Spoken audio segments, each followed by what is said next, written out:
चलिए हेलो दोस्तों, आज मैं फिर आप लोगों के लिए एक नया वीडियो लेकर के आया हूँ। और चलिए आज हम लोग 12th क्लास के अगले पार्ट में जानेंगे टिश्यू कल्चर के बारे में, यानी कि उत्तक संवर्धन के बारे में जानते हैं। चलिए तो सबसे पहले हम लोग पढ़ने वाले हैं टिश्यू कल्चर के बारे में,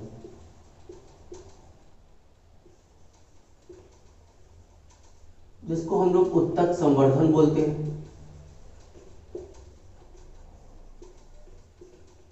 अब ध्यान दीजिएगा, टिश्यू कल्चर कहते हैं किसको, तो याद रखिएगा यह भी जो है एक अलैंगिक जनन का प्रकार है।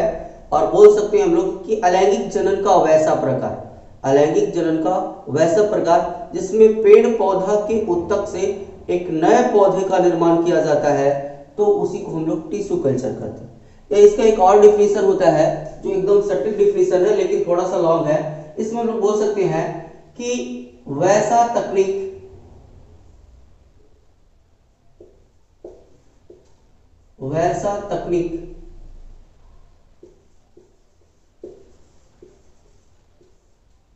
जिसमें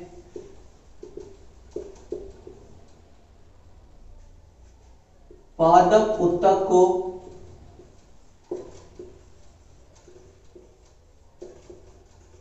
रोगाणु रहित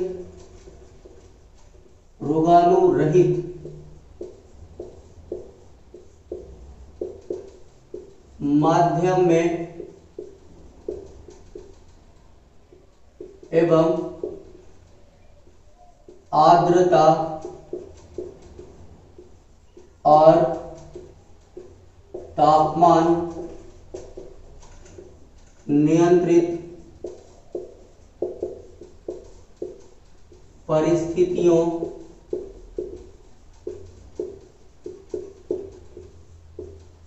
में कृत्रिम रूप से तैयार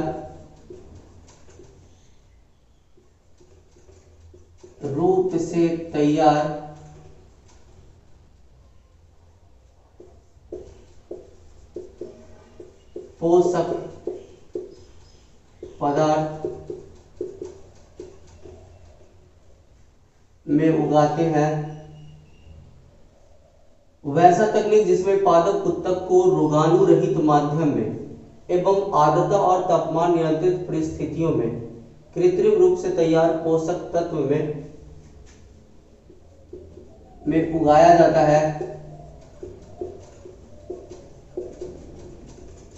जाता है, जिससे एक नए पौधे की प्राप्ति होती है, तो उसी को हम लोग टिश्यू कल्चर कहते हैं। यानी कि यह एक ऐसा तकनीक है बाबू, यह एक ऐसा तकनीक है जिसमें पादप उत्तक को, यानी कि पेड़ पौधा के उत्तक को रोगाणु रहित माध्यम है, यानी कि ऐसा माध्यम लेते हैं जो एकदम स्टरलाइज होना चाहिए, जिसमें कोई भी बैक्टीरिया, वायरस या कवक जैसा कोई भी माइक्रो ऑर्गेनिज्म नहीं होना चाहिए। तो उस माध्यम में रखकर एवं आर्द्रता और तापमान नियंत्रित परिस्थितियों में, यानी कि उस माध्यम में जहां पे इसको मतलब पादप उत्तक को जो है रखा जाएगा, वहां का तापमान जो है आसानी से जो है नियंत्रित हो सके और उसकी आर्द्रता को भी नियंत्रित कर सके। और इसके बाद जो है कृत्रिम रूप से तैयार पोषक पदार्थ में उगाया जाता है। किसको, जैसे कि मान लिया जाए, देखिए यहां पे हम लोग समझते हैं कि ये जो है एक रोगाणु रहित माध्यम है, जिसको हम लोग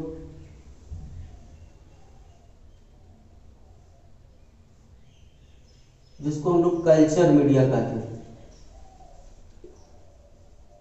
कल्चर मीडिया। अब इसमें जो है कृत्रिम रूप से तैयार पोषक पदार्थ को रखते हैं, यानी कि इसमें पोषक पदार्थ को रख दिए। अब क्या करेंगे कि इसमें जो है पेड़ पौधा के उत्तक को डाल देते हैं।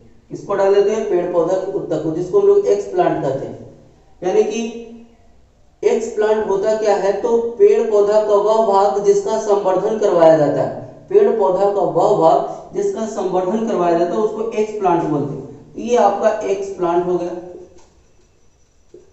अब क्या होता है कि इसके ऊपर जो है कॉटन से इसको हम लोग ढक देते हैं। ये जो है कॉटन हो गया। ढक देने के बाद क्या किया जाता है कि कुछ समय के बाद यह जो है अनेक कोशिकाओं में बदल जाता है इस प्रकार से।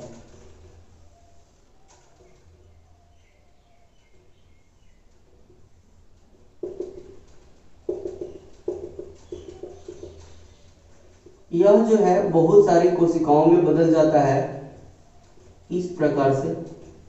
अब ध्यान दीजिएगा, ये कोशिकाओं का समूह बन चुका है, लेकिन इसको हम लोग उत्तक नहीं कहते हैं, इसको हम लोग कैलस कहते हैं, इसे हम लोग कैलस कह देते हैं। तो ये चीजें याद रखिएगा। और अब क्या होता है कि इसको ऊपर से कॉटन से ही ढक देते हैं। अब इस कॉटन को हटा करके इसमें एक हार्मोन डालते हैं। कौन सा हार्मोन? तो ऑक्सीन हार्मोन, ऑक्सीन हार्मोन। अब जैसे ही ऑक्सीन हार्मोन डालते हैं तो इस कैलस के निचले भाग से रूट का निर्माण शुरू हो जाता है, धीरे धीरे रूट का निर्माण शुरू हो जाता है। और फिर इसमें डालते हैं क्या? तो साइटोकाइनिन हार्मोन।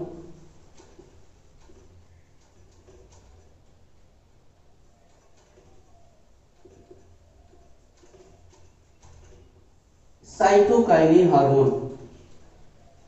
अब क्या होता है, जैसे ही साइटोकाइनिन हार्मोन डाला जाता है तब इसके ऊपर वाले भाग से जो है तना का निर्माण शुरू हो जाता है, शूट सिस्टम का निर्माण शुरू हो जाता है और यह एक पौधा का रूप ले लेता है। इस प्रकार से एक पौधा बन गया।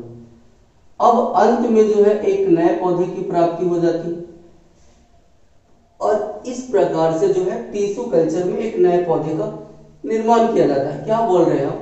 देखिएगा, वैसा तकनीक जिसमें पादप उत्तक को रोगाणु रहित, यानी ये जो माध्यम लिया गया एकदम स्टरलाइज है, जिसमें न कोई भी जो है माइक्रो ऑर्गेनिज्म प्रेजेंट नहीं है, तो उसको हम लोग बोलते हैं क्या? तो रोगाणु रहित माध्यम। और इस माध्यम में जो है जो हम लोग तापमान और आर्द्रता को नियंत्रित कर सकते हैं। और उसके बाद बताया जाता है कि इसमें जो है कृत्रिम रूप से तैयार पोषक तत्व को डालते हैं और उसके बाद जो है पादप उत्तक या एक्सप्लांट को डालते हैं। एक्सप्लांट क्या है? तो पेड़ पौधा का वह भाग जिसका संवर्धन करवाया जाता है। तो ये जो है ये पेड़ पौधा का पार्ट ही है जिसका संवर्धन करवाया जा रहा है, जिसको हम लोग क्या बोलते हैं? एक्सप्लांट बोल देते हैं। अब इस एक्सप्लांट जो है धीरे धीरे जो है पोषक पदार्थ की प्राप्ति करके यह बदल जाता है बहुत सारी कोशिकाओं में। और जब ये बहुत सारी कोशिकाओं में बदल जाता है तो इस कोशिकाओं के समूह को उत्तक न कह करके इसको हम लोग बोलते हैं कैलस। क्या बोलते हैं? कैलस। अब बात यहाँ पर ये आती है कि इस कैलस का निर्माण होने के बाद इसमें जो है डाला जाता है एक हार्मोन जिसका नाम है ऑक्सीन हार्मोन। जैसे ही इस कल्चर मीडिया में जो है ऑक्सीन हार्मोन को डालते हैं तो इस कैलस से के निचले भाग से जो है रूट का निर्माण शुरू हो जाता है। अब जब रूट बन जाता है अच्छी तरीके से या थोड़ा बहुत बन जाता है, उसके बाद इसमें डाला जाता है साइटोकाइनिन हार्मोन। जैसे ही साइटोकाइनिन हार्मोन डाला जाता है तो शूट सिस्टम का निर्माण यानी कि प्ररोह तंत्र का निर्माण भी शुरू हो जाता है और धीरे धीरे फिर एक नए पौधा का रूप ले लेता है। और इस प्रकार से जो है उत्तक संवर्धन में पेड़ पौधा के उत्तक से एक नए पौधे का निर्माण किया जाता है। तो इसी को हम लोग कह देते हैं टिश्यू कल्चर। तो ये चीजें याद रखिएगा। अब हम लोग जो है जान लेते हैं, यहीं पे जान लीजिए। देखिएगा, टिश्यू कल्चर के कभी कभी जो है एग्जाम में प्रकार पूछ देता है, तो याद रखिएगा टिश्यू कल्चर निम्नलिखित प्रकार के होता है। बहुत प्रकार के हो सकता है बाबू, जैसे कि एंथर कल्चर हो जाएगा, एंथर कल्चर ये जो है टिश्यू कल्चर का प्रकार है। उसी प्रकार से पॉलन कल्चर हो जाएगा। उसी प्रकार से जो है आप सीड कल्चर बता सकते हैं। इसी प्रकार से प्रोटोप्लास्ट कल्चर हो जाएगा। उसी प्रकार से जो है सेल कल्चर हो जाएगा।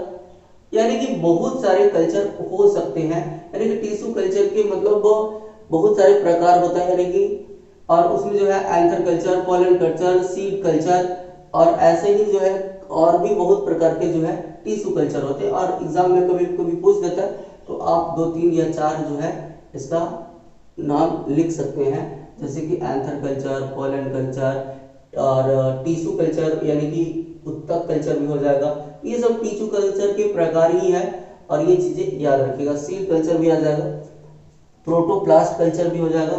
तो ये सारा का सारा जो है उत्तक संवर्धन का प्रकार है। तो ये जो है हम लोग यहाँ पे टिश्यू कल्चर को समाप्त करते हैं।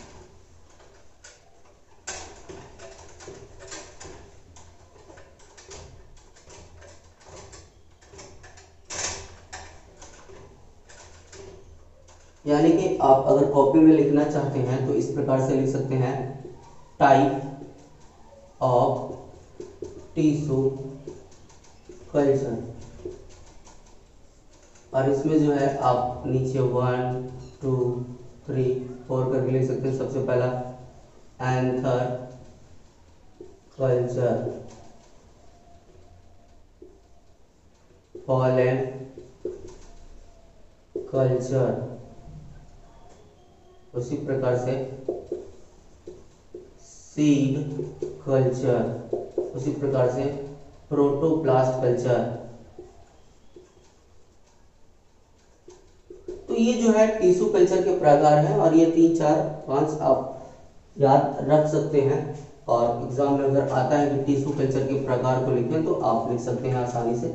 अब टिश्यू कल्चर में एंथर कल्चर, तो एंथर की उत्तक को जो है संवर्धन करवाया जाएगा। पॉलन कल्चर यानी कि पराग कोशिका को जो है कल्चर करवा के जो है एक नया पौधा का निर्माण किया जाता है। अब जो है हम लोग बात करते हैं, एक है माइक्रो प्रोपेगेशन के बारे में। तो आइए जानते हैं माइक्रो प्रोपेगेशन क्या है।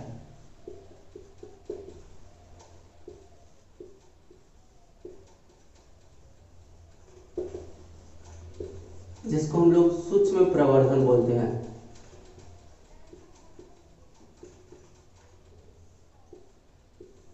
अब ध्यान दीजिएगा, यह भी जो है अलैंगिक जनन का प्रकार, इसका प्रकार है अलैंगिक जनन का प्रकार है, जिसमें हम लोग बोल सकते हैं कि अलैंगिक जनन का वैसा प्रकार, अलैंगिक जनन का वैसा प्रकार जिसमें टिश्यू कल्चर के द्वारा यानी कि उत्तक संवर्धन के द्वारा कम समय में अधिक पौधे का निर्माण किया जाता है। कम समय में अधिक पौधे का निर्माण किया जाता है, तब उसी को हम लोग बोल देते हैं माइक्रो प्रोपेगेशन। ये चीजें याद रखिएगा। अब बात यहाँ पर ये आता है कि टिश्यू कल्चर या सूक्ष्म प्रवर्धन के द्वारा जो पौधा बनाया गया वो पौधा अपने पेरेंट प्लांट के समान होता है। पेरेंट प्लांट के समान होता है। पेरेंट प्लांट किसको कहते हैं? जैसे कि मान लीजिए कोई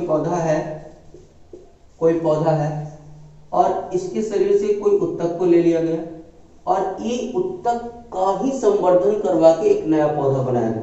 यानी कि इससे धीरे धीरे जो है एक पौधा बन जाएगा और पौधा जब बन जाएगा इस प्रकार से एक नया पौधा बन गया। तो ये पौधा और ये पौधा जो है बताया जाता है कि जेनेटिकली रूप से जो है एकदम समान होता है अपने पेरेंट प्लांट, यानी कि ये पौधा अपने पेरेंट के एकदम समान होता है। जिससे क्या होता है कि अगर ये फसल का उत्पादन अगर ज्यादा कर रहा है तो ये पौधा भी फसल का उत्पादन अधिक करेगा। और बताया जाता है कि खास करके जो है माइक्रो प्रोपेगेशन के द्वारा जो है सब्जियों के पौधे का निर्माण किया जाता है। जैसे कि पत्ता गोभी हो गया और भी फूल गोभी हो गया, टमाटो हो गया, पोटैटो हो गया, ये सारे पौधों का निर्माण जो है माइक्रो प्रोपेगेशन के द्वारा होता है। और दूसरी बात ये कि माइक्रो प्रोपेगेशन यानी कि सूक्ष्म प्रवर्धन के द्वारा जो पौधा बनाया गया वो पौधा अपने पेरेंट प्लांट के जो है जेनेटिकली रूप से क्या होता है, समान होता है। तो बस आज के लिए इतना ही। अगले क्लास में कुछ नया लेकर के आएंगे, तब तक के लिए बस इतना।